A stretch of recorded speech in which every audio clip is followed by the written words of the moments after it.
you were given should send you to this site where you are going to write your name. Then you're going to join, and it says ready to begin. To complete this assignment, you must earn $500,000. So you're going to begin, and you'll have a picture of the word in English, and then you have 4 options in Spanish. The scarf should be la bufanda.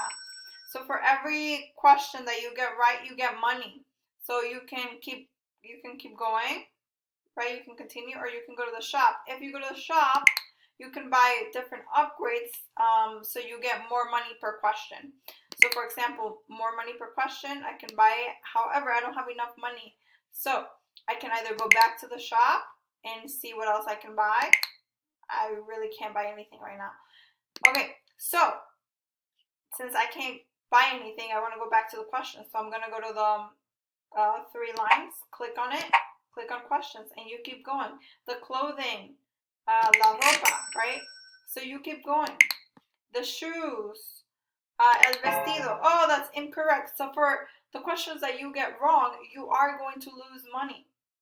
So try your best and have fun with it. Let me know if you have any questions.